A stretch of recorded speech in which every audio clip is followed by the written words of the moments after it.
Hello viewers, welcome to True Crime Diaries.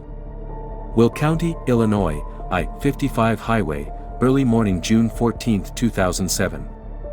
I think my wife shot me, the bleeding man told the man in the truck. The police were called, and EMS arrived on the scene. Christopher Vaughn was suffering from thigh and left wrist bleeding. He was composed and showed no signs of panic. He explained that his wife and children were in the family SUV down the road, which he had exited after being injured. He claimed he had forgotten how he had been injured. Inside the SUV, however, were the bodies of Christopher's wife Kimberly and 3 children. What happened on the highway that morning? Kimberly Phillips was born on the 12th of December 1972. Christopher was born on the 26th of September 1974. Marriage and love. Abby was born on the 15th of December 1994. Abby became Cassandra, Sandy's big sister on March 12, 1996. Blake's birthday is April 19, 1999.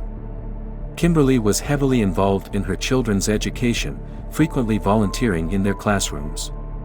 She primarily stayed at home with her children while Christopher built a private security firm specializing in cybersecurity.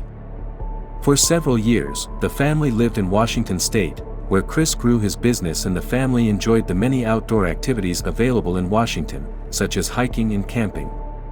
When Chris accepted a job at a cybersecurity firm with a salary of around $200,000 per year in 2005, the family left Washington and Chris's private business.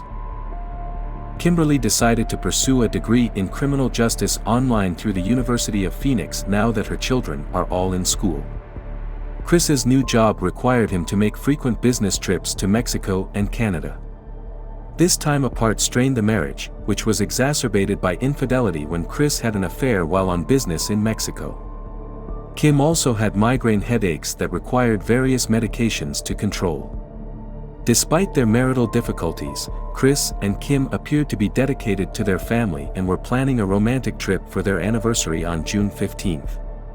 Chris stated that on June 14, 2007, the couple decided to take their children to a water park for some family time. They left early in the morning for the drive to Springfield, Illinois.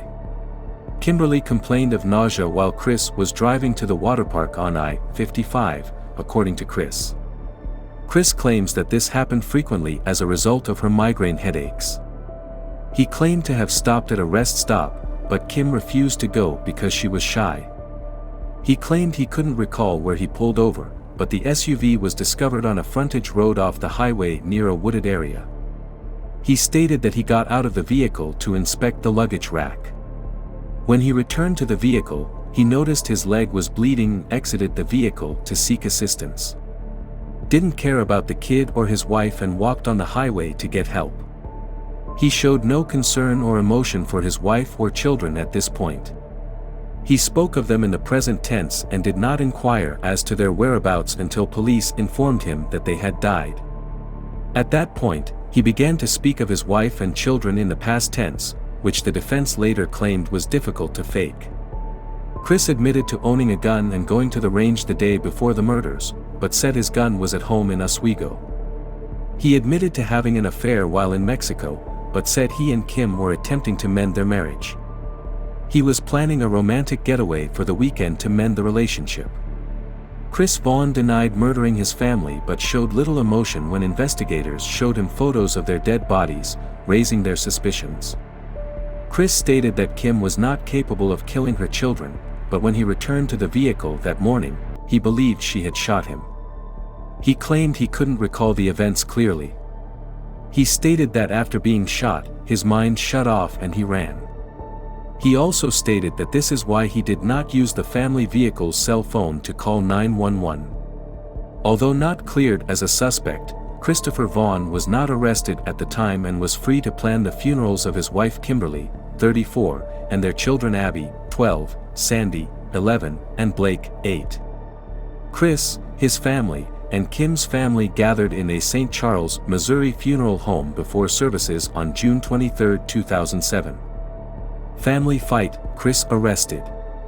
At the same time that Chris's family was devastated, Kim's family was overjoyed. Christopher Vaughn was charged with 8 counts of first-degree murder, all of which he pleaded not guilty to.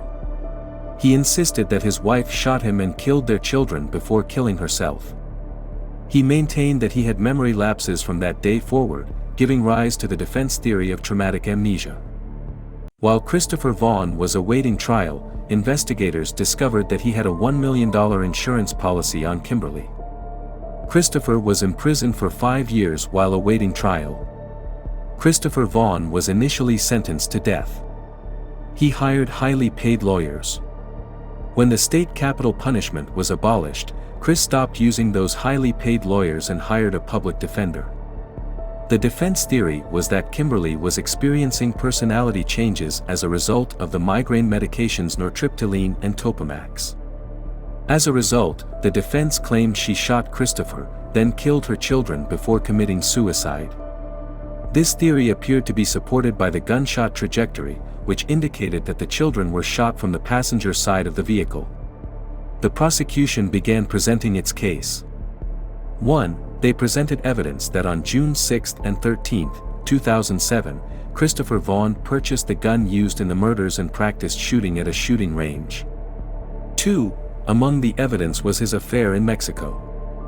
He also admitted to having trust issues in his marriage as a result of the infidelity incident and his proclivity to frequent strip joints. The investigators testified about Chris's lack of emotion during the interview.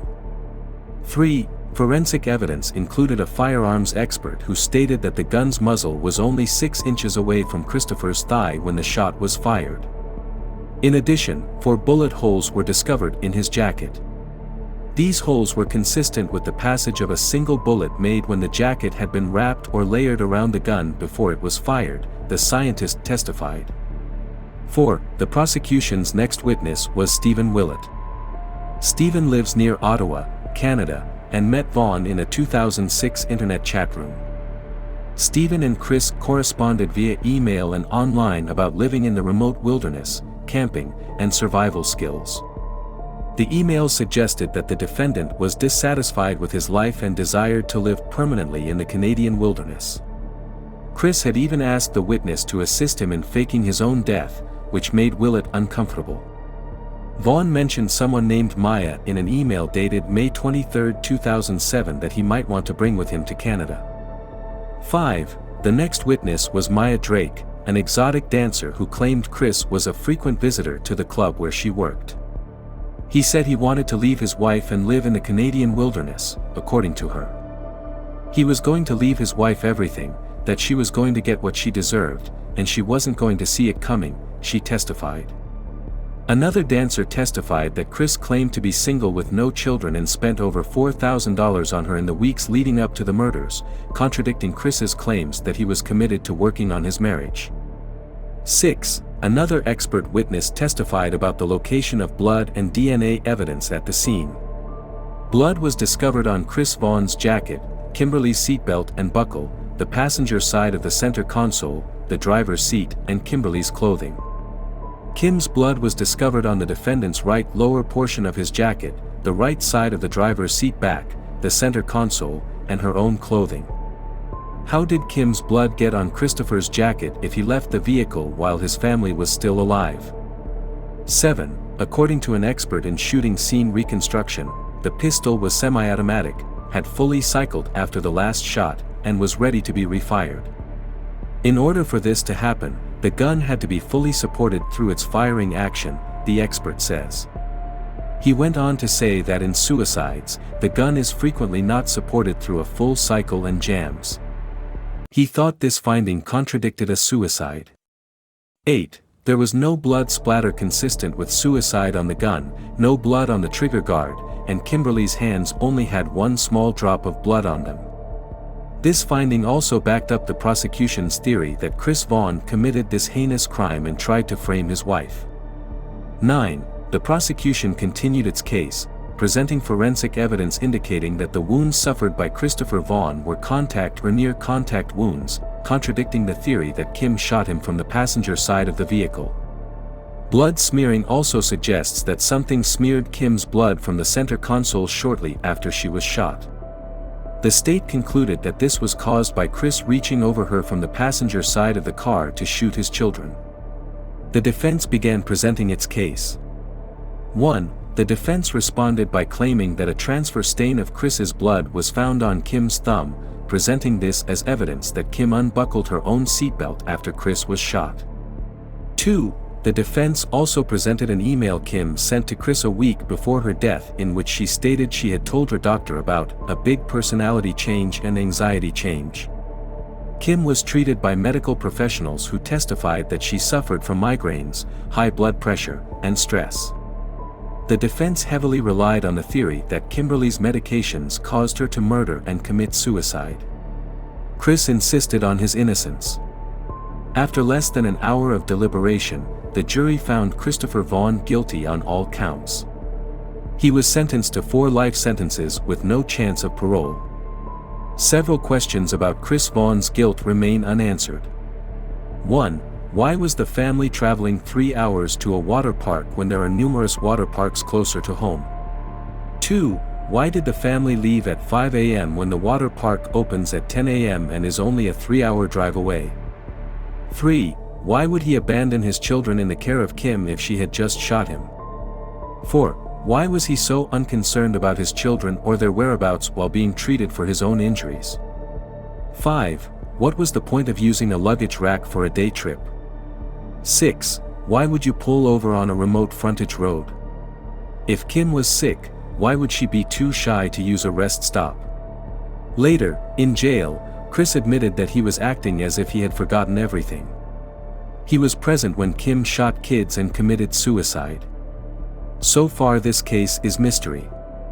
What do you think about the Christopher Vaughn's case? I really appreciate your feedback. Thanks for watching.